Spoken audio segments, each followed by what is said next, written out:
everyone. I hope that you are having a fabulous evening. Welcome to Michelle's Inspiration Hour, and I am Michelle Henderson. And I hope that as you listen to each episode of this podcast, I hope that it sparks an inspiration in your life. Now, I know that it is November, and it is a month that we tend to reflect and have gratitude for the things that we have. And it's very, very easy to think about those wonderful things that you have in your life, all the wonderful memories. It just kind of makes you feel so good and so happy. However, life is life, right? So what if you are grateful for those not so fun memories, those memories that were horrible and that you're thinking, how did I make it through? Those are the ones, though, that actually shape you as a person. So the challenge this month is not only to feel gratitude for your life, for things in your life that make it easy for you, but also those ones that you want to escape from. So think about it. Would you be the same person without these painful memories? Try to accept the good, the bad, and the ugly memories. I know that's a huge challenge that we have. Well, we have a wonderful guest. Today we're going to hear from Chancellor Jackson. I'm going to tell you all about him before I bring him on, though, first. He is an amazing young man. And while I was doing research, reading his book, I was going, oh my gosh, this man has lived so many lifetimes, even though he is, again, so young. But he was born in Georgia to Native American parents and attended Stetson University. For 9 years, he played football at a high school and at the collegiate level. After graduating with a bachelor's degree in communication and media studies, Chancellor lived abroad in China from 2018 to 2019. Chancellor fell into writing after his traumatic experience of being arrested and detained in Beijing for 14 days. His book, 14 Days in Beijing, has ranked #1 over 15 times on Amazon in multiple genres. Chancellor has also released a romantic saga about a man's first step towards getting emotional intelligence, titled You Love and You Learn, which I absolutely love that title, and then Real Love Never Dies, and now available on Amazon. So let's bring Chandler on. I think this is just so amazing. Thank you so much for coming on. Hey, man, I appreciate you. That was an amazing introduction. The video, the speech, everything. I appreciate you for sure. Oh, well, you're welcome. You're welcome. I love it because to me, even though you know that you're, an inspiration, you feel good about it, you need to be recognized for it, that type of thing. And it's a lot of work to, you could have just sat back and thought, you know what, I'm not going to share my story with the world, but you did. And it does take a lot of work. It takes a lot of strength. And because you're putting yourself out there. Yeah. And you've really got to put the trust into it. Trust God, trust the process. Absolutely. So why don't we talk about your journey? So what made you, after college, a lot of people will go, you know what? I do want to explore the world, but there for a while, maybe I need to work. But you did both. Yeah. You thought, you know what? I'm going to discover the world, and I'm going to work. What made you choose China? World. So, honestly, once football came to an end for me, November 2017, I started applying for jobs immediately. You know what I mean? I was at a crossroad, honestly, because it's like, all right, Chancellor, you've identified as a student athlete and as a football player for a good portion of your life. And now that's no longer the case. Oh, bro, wow. Who are that's you? hard to leave that. It's like, bro, who are you? Who are you? Yes. What's next? What do you want out of life? Who do you aspire to be? What do you aspire to be? But what do you even like? What do you even like doing? Like, what's your purpose? I couldn't answer any of these questions. So I knew it was going to be a journey, just redefining myself, but I had to start somewhere. So I just started applying for jobs, and mainly it was corporate positions I was applying for initially. And I'm landing interviews, getting flown out, put in hotels, the whole nine. You know what I'm saying? The whole shebang. I did this process for about 8 months, but could not seem to land a position. And Wow. I done graduated. I'm back home. Like, I done did everything the quote unquote textbook way. And now I still got the short end of the stick. Like, bro, something got to shake. I know something will, though. I just got to just stay down, keep trusting the process, keep applying for jobs. If I throw in the towel now, if I quit, I'll never be shit. So that's not an option. So just continue to apply and just revamped my job searching process. I'm like, clearly corporate might not be for you, bro. You might need to look into something else because you've been at this for months and it ain't nothing done shook. So that's why I switched up my approach. And I just like, what are you good at? You good with working with people, talking with people. So social work. So I just typed in social work on the search engine and hit enter. I'm on LinkedIn, hit enter, and going through the filters. And I saw this tab that I never noticed before. And it said international. I said, why haven't I thought to look outside the U.S. for opportunities? Let me see what's going on outside these borders. And that's when I came across the position to teach English to children in China. I'm like, man, that sounds lit. Read the description. I'm like, okay, I feel I can do this. That's how I was applying for most of the jobs anyway. I ain't got no experience. I'm like, okay, I feel I can do this. Bet I'm going to apply for it. So I'm like, okay, I feel I can do this. What's the requirements? Bachelor's degree, no matter what your degree is in, clean background, native English speaker. All right. How do I sign up? All I got to do is submit a resume. But ain't number 2 clicks of a button. Boom, boom. I go on by my search. You know what I'm saying? Hear back from the recruiter like a day or two later. We set up an interview, do the interview. A few more days pass. And she reaches back out to me. It's like, yeah, we want to move forward with you as a candidate. It's the first job to tell me yes after 8 months of applying and being told no. It's no ifs, ands, or buts about it. This is where I'm supposed to go. This is where you know what I'm saying? This is what we finna do. And most people like, dang, that's still like a major jump. Like, I still, you know what I'm saying? It's still when I still have been on, you know what I'm saying, on the fence about it. But it's like, man, just me being me, and having high expectations for myself, I knew I wanted to do something extravagant and like no other as far as the first job after graduating from college. And I felt like, okay, this is it right here. And in addition to that, being told no over and over and over and over and over again. I'm telling you, hanging your hopes up on this one job. You think it's going to be it. And nah, it's like, damn, bro, it's just that reassurance. Okay, finally, somebody's willing to bet on me. You know what I'm saying? I ain't got all the experience. Oh, absolutely. Somebody's willing to bet on me for sure. And you know, playing football, you were very successful at that. So I know it's probably a learning curve for you to go, what? These people are saying no? Actually, you know, exactly. Ironically, my football journey was very similar. Like everything about me, it's the reason why I am. I'm just down to earth, humble. You know what I'm saying? Just a resilient individual because nothing has been a breeze and nothing has been easy. Football is my first passion and first love, for sure. Right. Nothing was peaches and cream. I ain't start playing football till 13 years old, 8th grade. Most people been playing football since they was 4 and 5. So that's a lot of development that I'm lacking as far as physically and mentally. You know what I'm saying? Right. When it comes to playing this sport. So my first year, I ain't even play for real just because it took me that whole year just to catch up to the speed of the game, get used to the speed of the game and the knowledge of the game and the specific position I'm trying to play. So it took me a year just to get that down packed. Okay, now I'm a freshman in high school. I'm starting on the freshman team for sure. I done caught up to speed. Boom. Sophomore year, I'm starting on JV.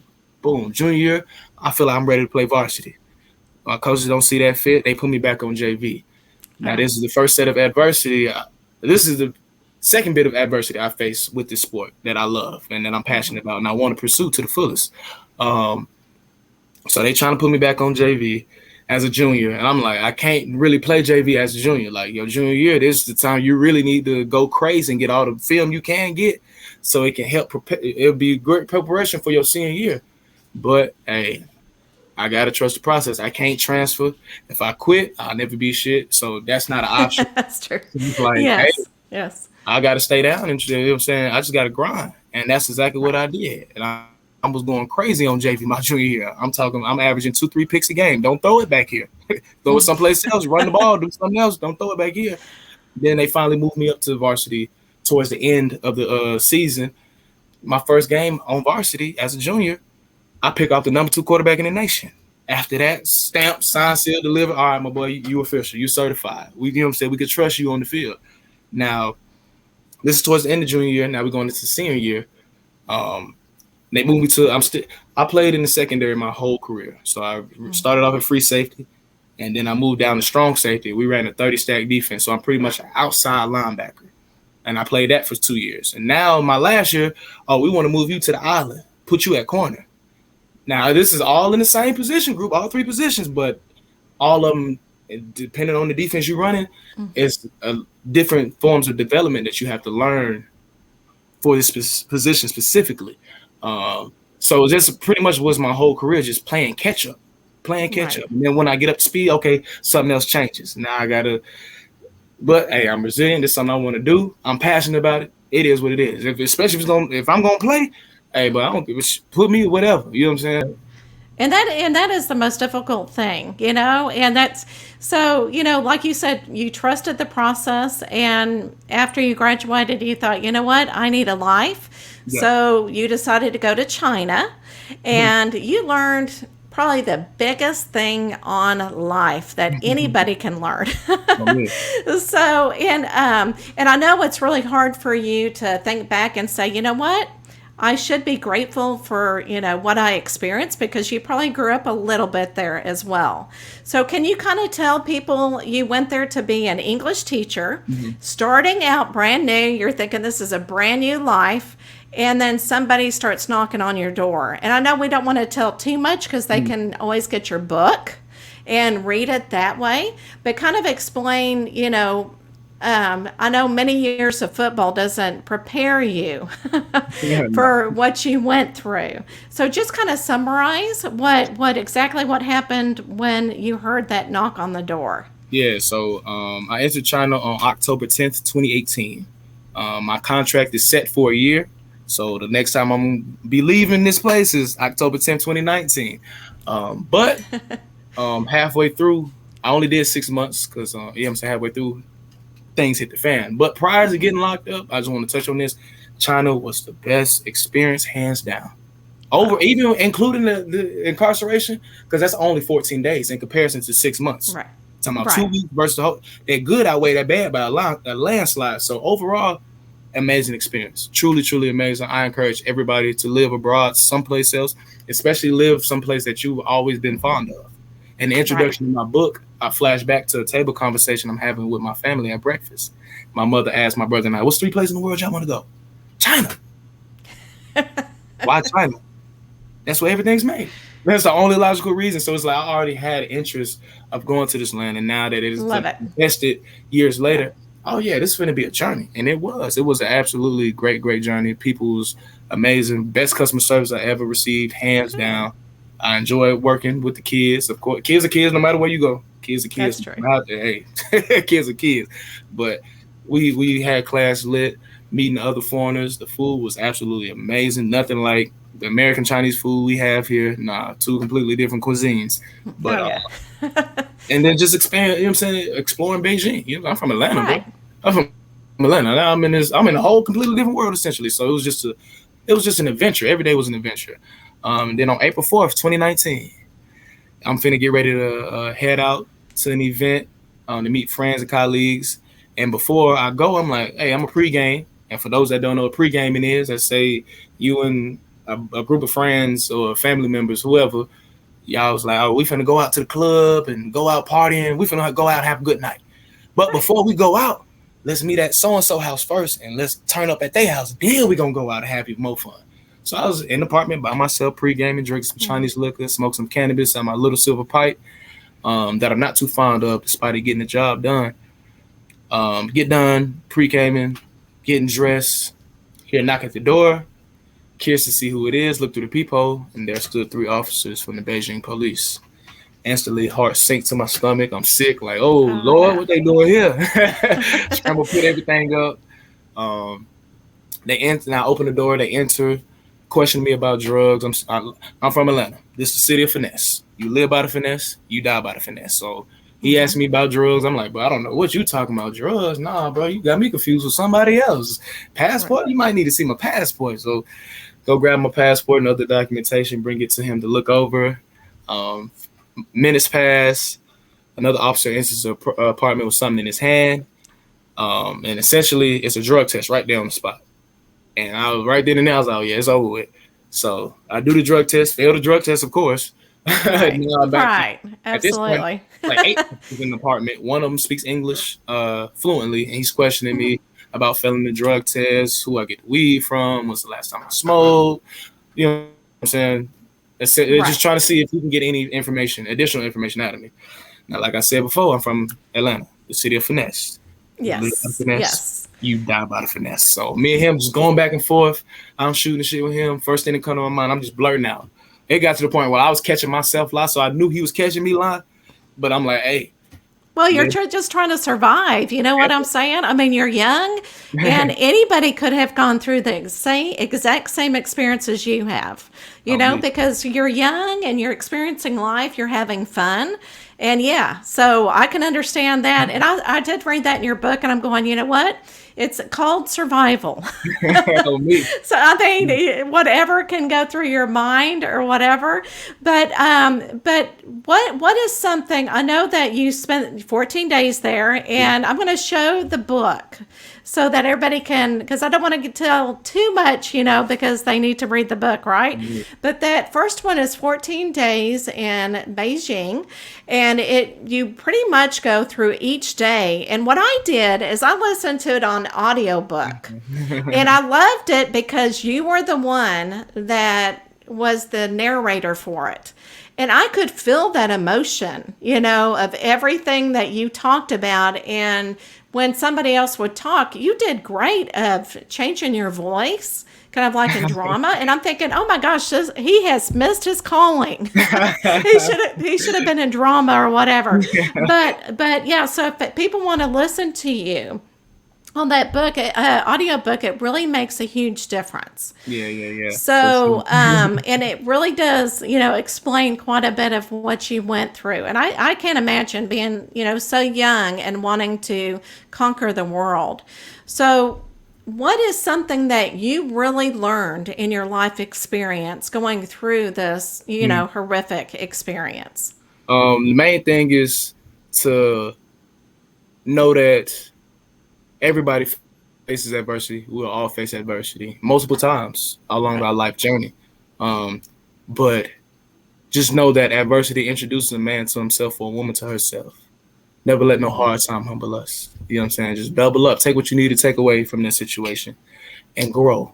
Don't hang your head over it. Don't tuck your tail between your legs. No. You know what I'm saying? It's okay. Learn from it. Move on. And if you can, man, try to make something positive. Turn it into a positive. You know what I'm saying? And secondly, do your research before you travel anywhere. You do your thorough research. Before you go anywhere. And mainly when football came to an end, I was sitting there asking myself all those questions. I couldn't answer. It took all of that. Applying for jobs, getting told no, finally getting told yes. Job just happened to be on the other side of the world, going out there, living my best life, falling on my face, getting locked up, deported from the country, back in America, and I'm back to square one all over again, just like when football ended. And I'm asking myself the same questions. It took all of that, and it was like, okay, but the only difference is now you have a little momentum and a little experience in something in the field. So the field just so happens to be education, and with you being overseas doing it, bro, that's going to open up doors for you. That's going to open up doors for you. You need to utilize that and utilize the rest of your skill sets. So just got back into education. I fell into coaching football. I wasn't even trying to do that. They like, you trying to coach? Hey, I can do that for sure. Hey, bro, you should write a book about your experience. That's a great idea. I don't even know where to start. But I can do that. I'm just trying stuff, and I'm just learning. I'm good at a lot of different things. So it's like everything that I have going on now, the person that I am now, and I can sit here and elaborate and tell you in depthly. It took all of that. It took that whole journey just for me to find myself and re-identify myself, and you present to you the spirit that you see right now. Oh, I think that's, and I bet, and I know, okay, this is a no statement, not I bet. I know that the students that you are teaching in football and you're teaching in education, I know that they respect you. Oh yeah. Because yeah, especially because you tell the truth, you speak your truth, and I think that a lot of people can learn from you because of it. And I love that you became a writer. And while I was doing research on you, you're like a coach Mhm. that teach other people know how to publish and Mhm. edit as well. And I thought, good for you. Amen. So, and I don't know, do you think going through this experience, do you think you would have been a writer before? Oh, no. Everything I'm doing right now, you couldn't tell me I was gonna be doing. What? You couldn't even tell me. I had no clue. I'm like, bro, what is next? I don't know. I have no clue what's next. I don't know. Right. And I understand. And writing is difficult. It really is. And you do actually need somebody to kind of help you through the editing process, Yeah, yeah. a lot of times. And so good for you for finding that part of yourself that you can share with the world, because it does. It just kind of, you have a story to tell. And I think and plus two others about love. Yeah. On So, me. so what is an inspiration statement? Okay, and just about anything in life in general. Would you tell anybody, or what is your Yeah, yeah, inspiration? yeah, yeah. So I got a little saying. It's a quote that's by Nipsey Hussle. It's a rapper from South Central Los Angeles.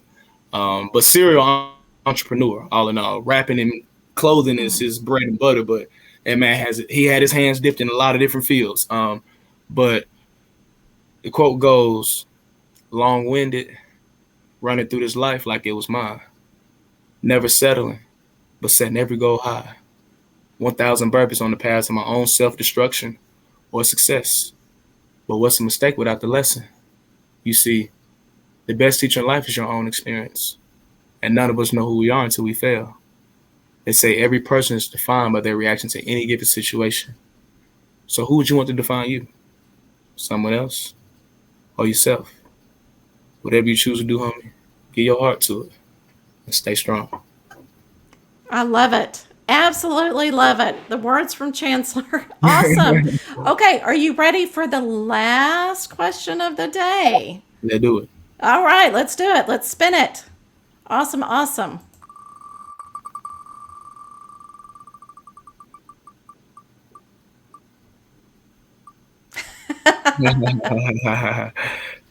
All right, so do you Hey, know your astrology sign?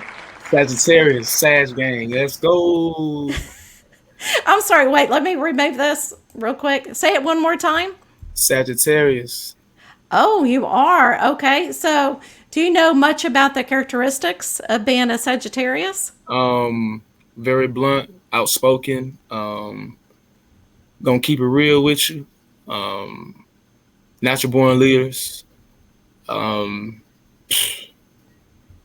we could be assholes. We can also be, you know what I'm saying? I love it. Yeah, We also be that breath of fresh air for you as well at the same absolutely. time. So it's like, and I'm the very first day of Sagittarius. You know what I'm saying? Oh, well, cool. My birthday Okay, a I couple love days. it. I Yeah, love and see that's so good that you knew, because I was going to say I guess you see yourself in all of those oh yeah, characteristics. yeah, yeah, for sure.